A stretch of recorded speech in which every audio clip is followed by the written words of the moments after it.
Bonsoir à tous et bienvenue dans votre journal. Ce soir, nous accueillons sur le plateau Adrien TE de la France Insoumise. Bonsoir. Bonsoir Mina. Alors on va parler avec vous de ce deuxième tour qui approche ce dimanche. On reviendra éventuellement sur les propositions de la France Insoumise, notamment est-ce que les consignes de vote ont été données. On sait que du côté de Mélenchon, il n'a pas forcément orienté, mais est-ce qu'à Mayotte, il y a des choses qui se font? Est-ce que des propositions qui ont été faites? On en parle tout à l'heure avec vous.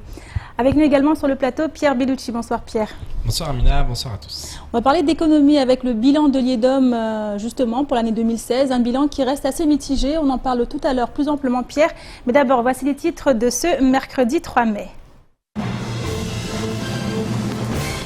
Une cinquantaine de parents d'élèves a défilé ce matin du lycée Younoussa Bamana jusqu'au conseil départemental. L'objectif de leur mécontentement, le gel des financements des manuels scolaires par l'institution. Selon le collectif, le prix de location des manuels scolaires s'élèverait à 100 € dès la rentrée prochaine. Les parents dénoncent la politique du conseil départemental en matière d'éducation. L'institution d'émission des départements d'outre-mer a récemment publié son bilan de l'économie mahoraise de l'année 2016. Alors que le bilan 2015 annonçait une possible relance de l'économie mahoraise en 2016, les conclusions sont tout autres. Nous sommes allés à la rencontre du chargé d'études économiques de l'IEDOM afin d'en savoir plus. Reportage. Une conférence de presse a été donnée ce matin par le directeur général de Canal+ Réunion. Objectif, présenter les nouvelles offres conçues spécialement pour Mayotte. Baisse des prix, formule thématique, modularité, le groupe Canal frappe fort. Moins d'un an après le lancement des offres Nzangou. Plus d'informations à la fin de votre journal. Et on débute cette édition avec ce mouvement initié ce mercredi par des élèves du secondaire soutenus par leurs parents. Ils étaient une cinquantaine environ à s'être mobilisés pour crier leur colère. En cause, le refus du conseil départemental de financer les manuels scolaires pour les années à venir. Pour les associations des parents d'élèves, cela représenterait alors une perte financière considérable, d'autant plus que le prix des ouvrages risque fort d'augmenter dès la rentrée prochaine. Les précisions avec Sony Chamsidine et Hakim Saindou. Parents et élèves des lycées mahorais unis pour un même combat, dénoncer la politique départementale en matière d'éducation. La collectivité a en effet décidé de geler le financement des manuels scolaires pour les élèves du secondaire. Dès la rentrée prochaine, le tarif de location des ouvrages augmentera.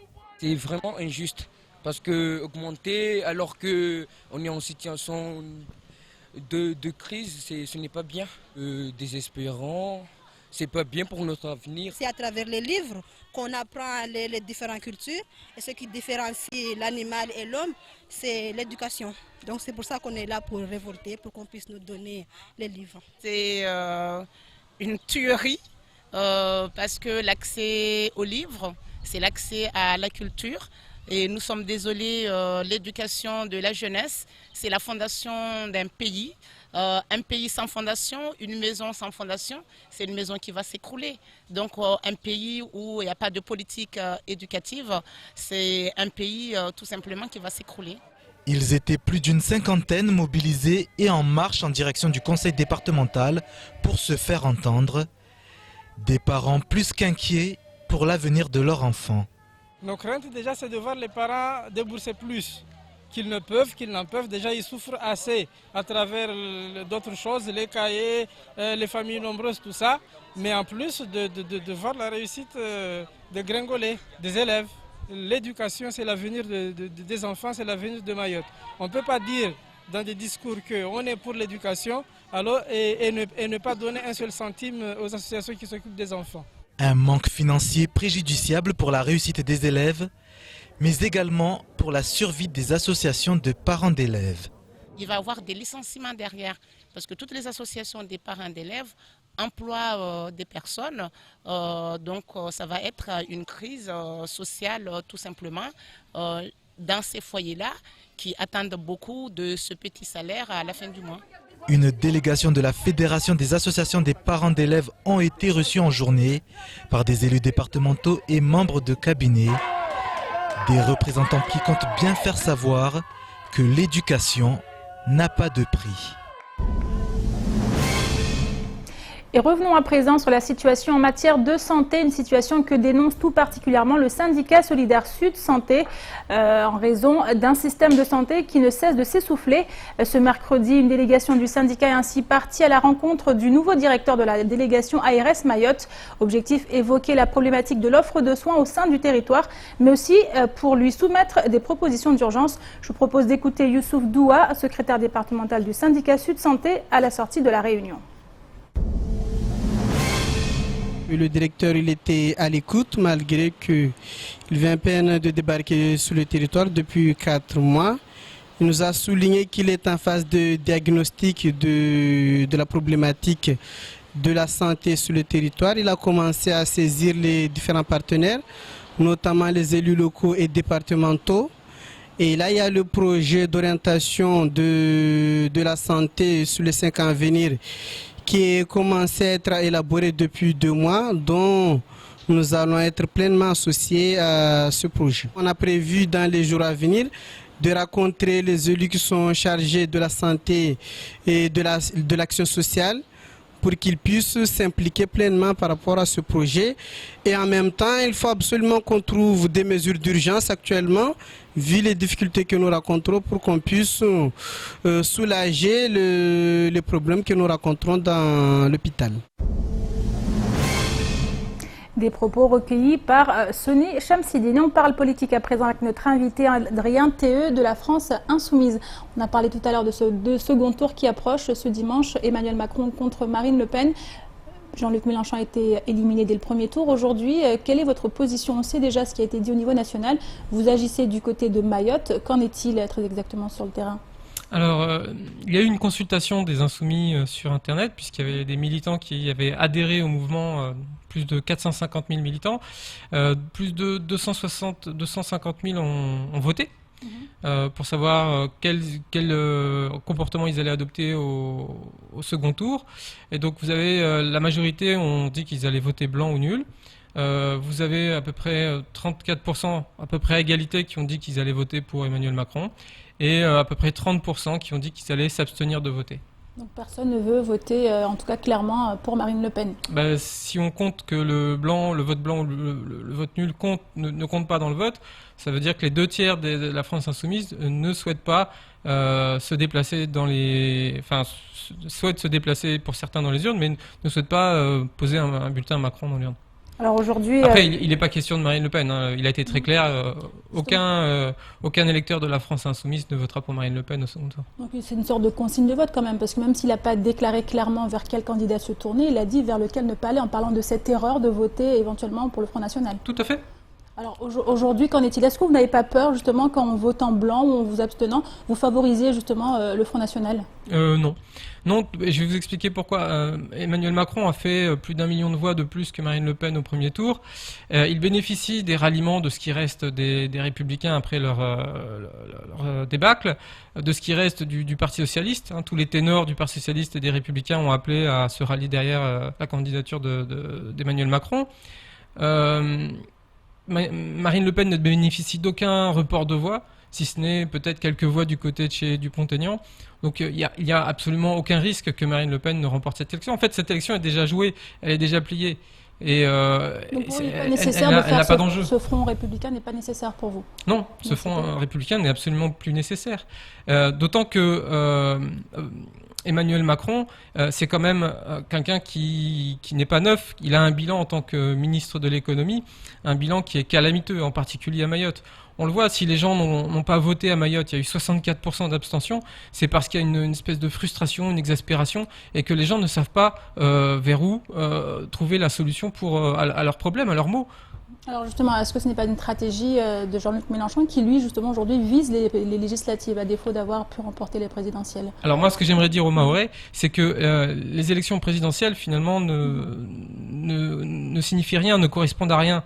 L'élection la plus importante en France, c'est-à-dire que le président de la République n'est pas le chef du gouvernement. Le chef du gouvernement, c'est le Premier ministre. Or, le Premier ministre est choisi dans la majorité parlementaire, à l'Assemblée nationale.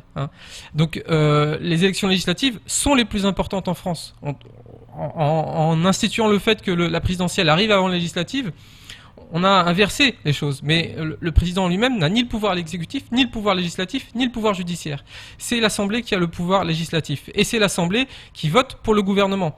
Et donc, si la majorité au Parlement est différente de celle du groupe du parti En Marche d'Emmanuel Macron, il ne pourra pas appliquer sa politique nocive pour Mayotte et pour la France. Ça ne serait pas une sorte de lot de consolation plutôt pour la France insoumise de se pas rabattre du tout. sur Pas les du tout, au contraire. Nous pourrons appliquer notre programme. Nous n'avons jamais fait campagne pour un candidat, nous avons fait campagne pour un programme. Et si on nous donne la possibilité justement d'appliquer notre programme, de faire appliquer notre programme, nous, ce sera une réussite sur tous les plans. Alors donc, à quel résultat vous attendez pour ce dimanche ? Le dimanche, c'est déjà plié. Enfin, je veux dire, Macron est déjà le prochain président le 7 mai prochain. Donc, il n'y a pas de surprise pour nous. Moi, à titre personnel, j'irai déposer un bulletin Mélenchon dans l'urne. Un vote qui sera considéré comme nul, mais aussi nul que cette monarchie présidentielle. Parce que ce qui est pathétique dans cette histoire, c'est que 75% des gens ont voté contre Macron. Et qu'il sera quand même devenu président. C'est en ce sens que Jean-Luc Mélenchon et le programme L'Avenir en commun ont raison. Il faut changer le système. Ce système ne convient plus, parce que la démocratie n'est plus respectée. 75% des gens votent contre une personne et il devient quand même président. En tout cas, merci beaucoup Adrien T. Merci de nous avoir exposé votre position pour justement ce second tour et puis également pour les mois à venir. Merci d'avoir accepté notre invitation. Et on continue maintenant avec cette affaire qui a beaucoup fait parler d'elle ces dernières semaines, l'affaire Jacques Martial Henry contre l'association Télé Mafumbouni. La justice a tranché en relaxant Télé Mafumbouni. Selon les juges, le sketch mettant en scène un chien appelé Jackie entre dans le cadre de la caricature et donc de la liberté d'expression. L'affaire est donc close, pour le moment en tout cas, puisque l'ancien élu ne compte pas en rester là. Il souhaite en effet déposer plainte pour diffamation contre les avocats de l'association. Le compte rendu dans ce sujet signé Abbas Alidi, Pierre Bellucci et Leslie Limnet. Libéré, délivré, voilà les deux adjectifs qui caractérisent le mieux l'état d'esprit des membres de l'association TV Mafumbouni ce matin.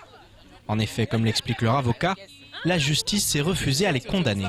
Le verdict est très simple, le tribunal a considéré que les jeunes de Mafumbouni avaient fait de la caricature et les ont purement et simplement relaxés. La justice s'est prononcée, lui a donné tort. Maintenant, les jeunes de Mafumbouni vont continuer à exercer, à faire leurs pièces de théâtre en caricaturant la société mahoraise. Et j'espère que les gens ont compris et comprendront que dans toute société, on a le droit de faire des caricatures. Pour les membres de l'association, il s'agit d'une victoire symbolique qui les conforte un peu plus dans leur domaine de prédilection, la caricature. On est super content parce que ça veut dire qu'il y a une reconnaissance de la liberté d'expression à Mayotte et franchement, pour moi c'est une avancée. C'est une avancée, on croit maintenant à la justice, enfin pas maintenant, mais on croit vraiment qu'il y a une justice à Mayotte et qu'il y a une reconnaissance de la liberté d'expression et tout simplement parce qu'on on a un département français. Pour moi c'est un droit et ça doit être naturel, ça doit pas être vu, ça doit pas en tout cas être mal vu. C'est un droit que tout le monde enfin il y a des limites, mais après il faut rester dans cet exercice-là de la liberté d'expression. Pour moi il faut pas qu'il y ait des tabous par rapport à ça. Si aucun représentant de Jacques Martial Henry n'avait fait le déplacement ce matin, ce dernier a annoncé il y a quelques jours qu'il allait déposer plainte pour diffamation. En effet, selon lui, les deux avocats de l'association l'ont accusé à tort de prise illégale d'intérêt et de trafic d'influence dans l'affaire concernant l'attribution de la DSP au port de Longoni. Un nouveau procès pourrait naître donc, même si cela n'a pas le don d'inquiéter Maître Yanis. Sincèrement, ça m'inspire rien du tout, je suis totalement serein. Les avocats bénéficient d'une immunité de parole dans le cadre de l'exercice des droits de la défense. Les propos que j'ai pu prononcer s'inscrivent dans ce cadre-là. Donc aujourd'hui, M. Jacques Martial Henry a décidé de porter plainte contre moi et mon collaborateur à Paris. S'il veut, il peut même aller au tribunal international de La Haye ou aux Nations Unies à New York. On n'a rien à se reprocher, on n'a rien à craindre. Lorsqu'il a fait son communiqué, à un moment donné, il avait indiqué que les avocats de TV Mafumbouni ne savaient pas lire un code pénal. Je vais juste lui répondre en disant « on sait lire un code pénal et en plus on le comprend ». Voilà qui a le mérite d'être clair, mais qui ne devrait pas être du goût de l'ancien élu, qui s'est dit prêt à poursuivre cette bataille judiciaire. Et à noter que Jacques-Martial Henry a décidé de ne pas faire appel du jugement. Et direction Liedom à présent, qui comme chaque année tire son bilan de l'économie locale pour l'année précédente. L'Institut d'émission des départements d'outre-mer a ainsi publié il y a quelques jours les résultats pour l'année 2016. Et le moins que l'on puisse dire, c'est que ces derniers sont loin d'être ceux attendus. La possible relance qui avait été annoncée n'a finalement pas eu lieu. Et face à une conjoncture économique qui reste encore fragile, les défis à relever en 2017 s'annoncent nombreux. Le reportage d'Adèle Laurent. À Mayotte, seuls 2 moteurs de croissance économique existent, la consommation des ménages et la commande publique. Et malgré la hausse des prix enregistrés sur l'année 2016, la consommation des ménages se porte bien et permet de tenir et de porter l'activité économique depuis 3 ans. Mais en ce qui concerne la commande publique, c'est une autre histoire. On est dans une économie qui dépend pas mal des projets, de la mise en place de projets publics, et il y a certains de ces projets qui sont censés venir appuyer l'activité des entreprises qui sont en train d'être mis en place petit à petit. Ça commence à se faire, mais ça met du temps, et pour le moment ça ne permet pas forcément de bénéficier à l'activité des entreprises de l'île. Du coup, ça fait un peu installer un climat un peu de manque de confiance par rapport aux entreprises. Parce qu'en 2016, concrètement, il n'y a eu que la consommation des ménages qui s'est bien portée. Pour le reste, c'était un peu compliqué. En effet, les projets publics ne se concrétisent pas dans les délais prévus et le secteur privé reporte ses investissements dans l'attente de retrouver davantage de visibilité sur l'évolution de la conjoncture. Le climat des affaires renforce donc l'incertitude des entreprises. Dans cette conjoncture, l'offre d'emploi demeure faible et le taux de chômage est plus élevé qu'en 2015 avec 27,1%. On a un marché de l'emploi qui est assez atypique à Mayotte, et c'est un marché qui est en train de se formaliser petit à petit. C'est-à-dire que jusqu'à présent, les demandeurs d'emploi ne faisaient pas forcément l'effort de se déclarer comme tels. Aujourd'hui, depuis 2-3 ans, c'est en train de se formaliser. Les personnes qui recherchent un emploi font l'effort de se déclarer comme tels, ce qui fait mécaniquement augmenter le taux de chômage. Le taux de chômage est aujourd'hui à 27%, c'est le plus fort de tous les dom-toms, de même de tout le territoire français. Et c'est une augmentation qui est purement statistique. En réalité, les personnes qui sont déclarées chômeurs l'ont toujours été, mais ne le disaient pas, donc ils n'étaient pas considérés dans les chiffres officiels. Toujours engagé dans une dynamique de formalisation progressive, le marché de l'emploi mahorais enregistre une croissance continue de la population active. Tandis que les créations d'emplois ne réussissent pas à absorber cet excès de demande. En cause, le contexte d'attentisme qui touche tous les secteurs économiques. Et pour Liedom, le défi pour les années à venir est très clair. Ce qui peut permettre de redonner la confiance aux entreprises, ce qui peut permettre de relancer l'activité économique de Mayotte, ce qui peut permettre de retrouver un levier de croissance, c'est la relance de la commande publique. L'économie mahoraise tarde à trouver le bon rythme de croisière qui lui permettrait de tendre vers une croissance durable et de disposer d'un environnement économique capable de soutenir le développement de l'île. D'importants défis seront donc encore à relever dans les prochaines années. Alors des défis économiques, en fait, Mayotte, il sera soumis encore les prochaines années, ça vient d'être dit. Pierre, aujourd'hui, on a un climat économique qui est assez morose, on le voit, les entreprises n'y croient plus trop, certaines ferment même. Qu'en est-il très exactement sur le terrain? Oui, effectivement, selon ce nouveau rapport, mais je pense qu'il faut être positif dans ce domaine vraiment. Pourquoi? Parce que déjà Mayotte a un très très fort potentiel dans de nombreux domaines qui demandent qu'à se structurer, qui demandent qu'à effectivement se développer, et ça déjà c'est mieux d'avoir des perspectives comme celle-là qu'effectivement de ne pas avoir de domaines dans lesquels on peut exceller. Mayotte possède vraiment tout ce qu'il faut. Maintenant, il y a les freins, on les connaît, ces freins, ce sont toujours les mêmes, mais je pense sincèrement que d'un point de vue économique, Mayotte a un bel avenir devant elle. Parce que les freins, c'est notamment la commande publique. On sait que ça peut être relancé. Il va y avoir bientôt un nouveau président de la République ou une nouvelle présidente. Ils ont effectivement des propositions. On a parlé de zone franche d'un côté, de fin de l'octroi de mer de l'autre. Il faudra en tout cas que des choses soient faites effectivement pour favoriser et relancer l'activité économique. Et puis aussi, on dit souvent, on est dans une phase d'attentisme. Et effectivement, attentisme veut quand même dire qu'à un moment donné, il va y avoir une relance. Et cette relance, elle va aussi partir sur cette commande publique. On le voit notamment sur, vous savez, les annonces légales qui un peu sont une sorte de boule de cristal qui nous montre un peu le futur en termes économiques. Et on peut voir qu'il va y avoir beaucoup de choses qui vont être créées. Il y a beaucoup de grands projets pour 2018, 2019, 2020. Donc ça va créer de l'emploi, ça va aussi créer de la richesse. Donc je pense qu'il faut être positif. Maintenant, il y a des freins et il faut s'attaquer aussi à ces freins. On les connaît. C'est bien entendu l'insécurité, c'est le manque d'attractivité, c'est un chômage de masse, c'est un manque de formation aussi de la part de toute cette jeunesse qui n'est pas forcément prête. Il y a beaucoup de chômage chez ces jeunes. Alors, on dit que le chômage augmente chaque année. Oui, mais il y a de plus en plus de jeunes qui arrivent sur le marché du travail. On sait que plus de 50% de la population a moins de 18 ans. Donc ça ne va ne faire qu'accélérer. Donc, il va falloir effectivement travailler sur ces freins, travailler aussi, penser à l'avenir et penser notamment à cette formation qui sera indispensable. Sinon, le chômage continuera et ça sera très difficile.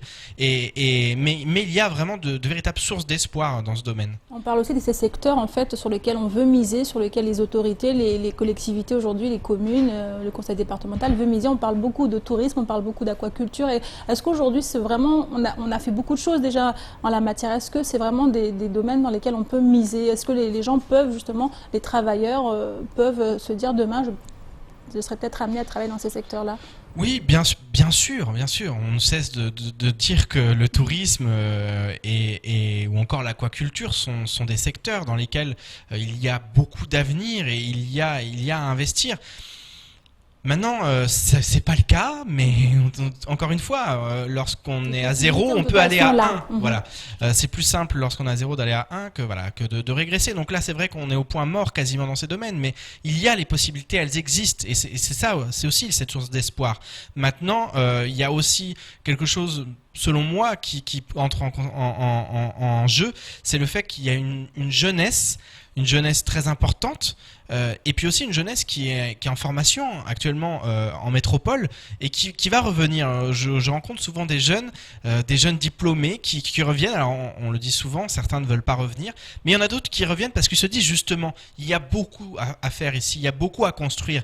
Et ces jeunes-là, j'en connais certains qui sont déjà très motivés dans certaines communes de l'île, notamment à Sada. Il y a toute une jeunesse sadoise qui a l'esprit d'entreprise, qui a envie de faire avancer cette île et ailleurs que cette commune. Et je pense vraiment que ça, c'est aussi un autre facteur positif qui va faire que l'économie va, à un moment ou à un autre, se développer, se débloquer. Maintenant, il va falloir aussi que les pouvoirs publics, encore une fois, on le dit sans cesse, mais jouent leur rôle, un rôle très important, un rôle primordial, et qu'effectivement l'économie soit favorisée par ces pouvoirs publics, par le département et par tous les acteurs qui sont en mesure de le faire. En tout cas, merci beaucoup Pierre pour toutes ces précisions. Et autres sujets qui font l'actualité de ce mercredi 3 mai, le sénateur Tani qui se fait caillasser, la DIECT qui s'attaque à la vente illégale de gasoil, ou encore Météo France qui lance une formation inédite dans l'océan Indien. Les précisions tout de suite dans l'actualité en bref. La délinquance n'épargne personne à Mayotte. Si la population en fait quotidiennement les frais, les élus ne sont pas en reste. Dernière preuve en date, dimanche soir aux alentours de minuit à Kaweni, le sénateur Tani a été victime de caillassage. S'il n'a pas été visé personnellement, il a fait les frais d'une activité devenue passe-temps chez certains jeunes en errance. Dissimulé sur le bas-côté de la route, un groupe s'est amusé à jeter des pierres sur tous les véhicules qui se présentaient. Bilan, aucune victime, mais des dégâts matériels qui ont de quoi rendre fous de rage les usagers. En effet, ce genre de pratique n'a cessé de se développer depuis plusieurs années sur le territoire. Les autorités sont dans l'incapacité de stopper ce fléau qui se manifeste en toute impunité. Agression, cambriolage, caillassage, la délinquance a toujours la vie belle à Mayotte, tandis que les syndicats de police continuent de réclamer des renforts de toute urgence. Dans sa lutte face à la vente illégale d'essence ou de gasoil, le 12 avril, la DIECT a épinglé un garagiste de Combani. Ce dernier détenait près de 150 litres de gasoil routier contenu dans une quarantaine d'emballages de récupération de type alimentaire qui étaient posés sur les palettes sans aucune mesure de protection ni de sécurité. Le local n'était d'ailleurs fermé que par une simple feuille de tôle. 20 litres de gasoil ont encore été découverts dans 2 bidons d'huile moteur, des emballages de récupération de 5 litres, ainsi que 6 bouteilles plastiques de boissons d'1,5 litre. La traçabilité des produits n'ayant pu être avancée, leur destruction a été ordonnée aux frais du garagiste. Par le biais de cette opération, la DIECT a souhaité lancer un message aux nombreux particuliers qui profitent du manque de stations pour créer ce commerce illégal. Météo France Mayotte se lance dans une opération inédite dans l'océan Indien. En effet, par le biais d'un stage, le service envisage de former les plaisanciers et autres professionnels de la mer à la météorologie marine. La formation dispensée sous forme de cours doit leur offrir une meilleure connaissance du vent local, de la brise, de la houle, des vagues, des grands principes de la météorologie, des marées, de la sécurité en mer, ou encore de la manière la plus efficace de lire une carte afin de trouver rapidement l'information. La formule d'apprentissage proposée peut prendre différentes formes, telles que des modules de formation dispensés sur plusieurs jours, ou sur une journée intense, tel que cela doit se faire le 17 juin prochain. Les personnes intéressées doivent s'inscrire au préalable auprès des services de Météo France. Coût de la formation, 162 € par personne. Et on termine avec cette conférence de presse donnée ce matin par le directeur général de Canal+ Réunion. Axel Galland est actuellement sur le territoire dans le cadre du lancement des nouvelles offres à Mayotte. En effet, moins d'un an après le lancement de Nzangu, le groupe Canal revient avec un nouveau bouquet spécialement conçu pour Mayotte. Formule thématique, modularité, baisse des prix, complémentarité. Les nouvelles offres ont été pensées pour répondre aux attentes de la population locale. Le point dans ce sujet signé Abbas Alidi, Pierre Bellucci et Leslie Gimnet. Le 1er juillet 2016, Canal+ lançait les offres Nzangu. Ces dernières avaient eu le don de révolutionner la stratégie commerciale du groupe en permettant aux clients de choisir une offre sans engagement, accessible sans compte bancaire et renouvelable à souhait. Un virage à 180 degrés qui mettait fin au copier-coller sur la Réunion. Moins d'un an plus tard, le bilan est plus que positif pour le directeur général du groupe Canal+ Réunion. On est très satisfait de ces résultats et on voit que c'est finalement un produit qui répondait vraiment aux besoins des abonnés mahorais. On a une véritable appétence pour ce produit, un véritable engouement, sans que ça nuise à notre parc en prélèvement. On voit bien que c'était la stratégie que nous menions, de pouvoir aller chercher des abonnés qui aujourd'hui ne pouvaient pas ou n'étaient pas intéressés par une formule en prélèvement. Et donc aujourd'hui on est très content, c'est plus de la moitié de nos recrutements aujourd'hui.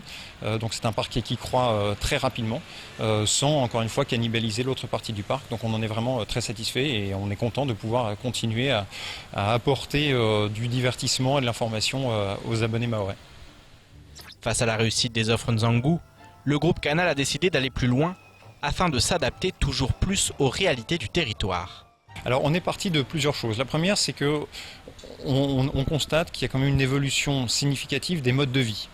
Le foyer tel qu'on le connaissait traditionnel entre papa, maman, les enfants est une notion qui évolue. La consommation de la télé évolue elle-même. On ne regarde plus la télé que à la télé, mais on regarde aussi, on consomme les programmes sur Internet, sur un ordinateur, sur une tablette, un smartphone. Les technologies évoluent également, donc qui nous permettent de consommer ça différemment. Et puis nos abonnés également nous remontent un certain nombre de demandes. Ils souhaitent avoir plus de souplesse, ils se sentent un peu emprisonnés dans ces engagements et donc on a souhaité mettre beaucoup plus de souplesse dans nos formules. Ils nous réclament plus de thématiques parce qu'ils veulent avoir les chaînes qu'ils aiment et ne pas avoir des bouquets très larges avec des chaînes qu'ils ne regardent pas forcément. Et puis ils nous disent effectivement que si c'était moins cher, ce serait mieux.